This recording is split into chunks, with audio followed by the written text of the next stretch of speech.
प्रश्न, भारत के किस गवर्नर जनरल ने कुशासन का आरोप लगा करके 1856 में अवध को अंग्रेजी साम्राज्य में मिला लिया था? Option A Lord Cornwallis, option B Lord Dalhousie, option C Lord Canning, option D Lord Dufferin. सही उत्तर है ऑप्शन बी लॉर्ड डलहौजी। उस समय लखनऊ का नवाब वाजिद अली शाह था। लखनऊ का रेजिडेंट आउटडम था। लॉर्ड डलहौजी की हड़प नीति के अंतर्गत सबसे पहले 1848 ईस्वी में सतारा को हड़पा गया, जहां के राजा अप्पा साहिब थे।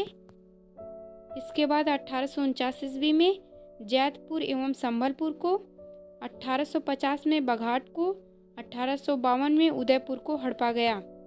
लॉर्ड डलहौजी ने बहादुर शाह को लाल किला खाली करने का आदेश दिया। इसके समय में धार्मिक निर्योग्यता अधिनियम पारित किया गया। इस अधिनियम के अनुसार ईसाई धर्म स्वीकार करने वाले उत्तराधिकारियों को उनके पूर्वजों की संपत्ति से वंचित नहीं किया जाएगा। लॉर्ड डलहौजी ने शिमला को भारत की ग्रीष्मकालीन राजधानी बनाई। बंगाल तोपखाने का केंद्र कोलकाता से मेरठ लाया गया।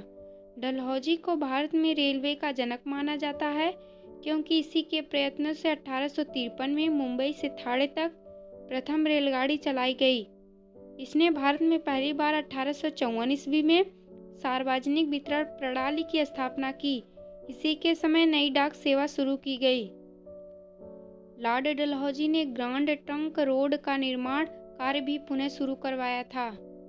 अगला प्रश्न, 1857 का प्रथम स्वतंत्रता संग्राम किसके शासनकाल में लड़ा गया? Option A Lord Curzon, option B Lord Canning, option C Lord Dalhousie, option D Lord Mayo. सही उत्तर है option B Lord Canning. Lord Canning के समय ईस्ट इंडिया कंपनी का अंत कर दिया गया।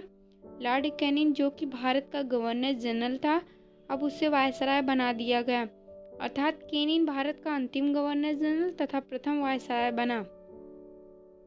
अर्थात जब वह ताज का नेतृत्व करता था तो वह वायसराय कहलाता था, तथा जब ब्रिटिश सरकार के वैधानिक नेता के रूप में कार्यरत था तो उसे गवर्नर जनरल कहा जाता था। लॉर्ड कैनिंग ने महारानी विक्टोरिया का घोषणा पत्र नवंबर 1858 को इलाहाबाद के किले से पढ़ा था। इसके अंतर्गत भारत की जनता ब्रिटेन की जनता मानी जाएगी। लॉर्ड डलहौजी की हड़प नीति समाप्त कर दी गई। 1859 से 1860 में नील विद्रोह, 1860 में श्वेत विद्रोह लॉर्ड कैनिंग के समय में ही हुआ था।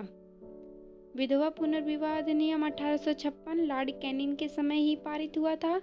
लॉर्ड कैनिंग के समय ही 1861 में मुंबई, कोलकाता तथा मद्रास में हाईकोर्ट की स्थापना की गई थी। अगला प्रश्न, किस गवर्नर जनरल के समय भारत और यूरोप के बीच प्रथम समुद्री टेलीग्राफ सेवा शुरू की गई? Option A Lord Elgin, option B Sir John Lawrence, option C Lord Mayo, option D Lord Lytton. सही उत्तर है option B Sir John Lawrence.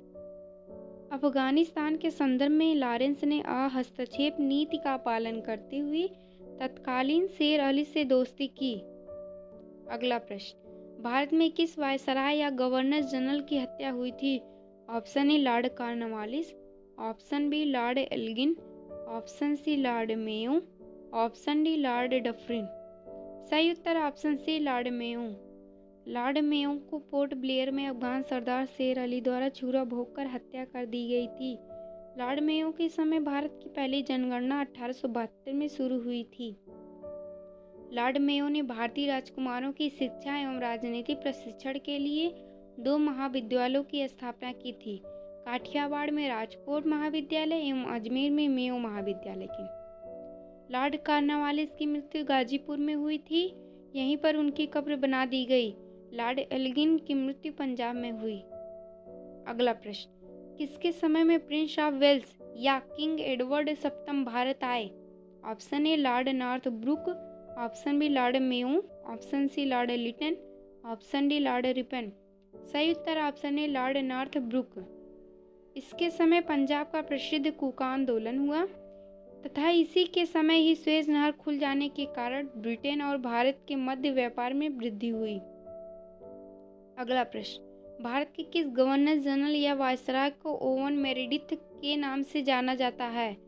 Option A Lord Lytton, option B Lord Ripon, option C Lord Mayo, option D Lord Dufferin. सही उत्तर है option A Lord Liton. यह एक प्रसिद्ध उपन्यासकार, निबंध लेखक एवं साहित्यकार था। साहित्य के इतिहास में इसे ओवन मेरिडिथ के नाम से भी जाना जाता है।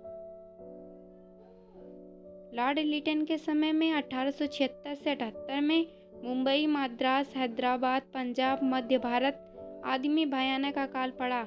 लगभग 50 लाख लोग भूख के कारण मारे गए।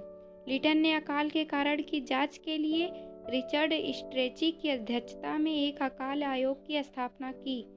अकाल की भयानक स्थिति के बाद दिल्ली में 1 जनवरी 1877 को ब्रिटेन की महारानी विक्टोरिया को कैसरे हिंद की उपाधि से सम्मानित करने के लिए दिल्ली दरबार का आयोजन किया गया।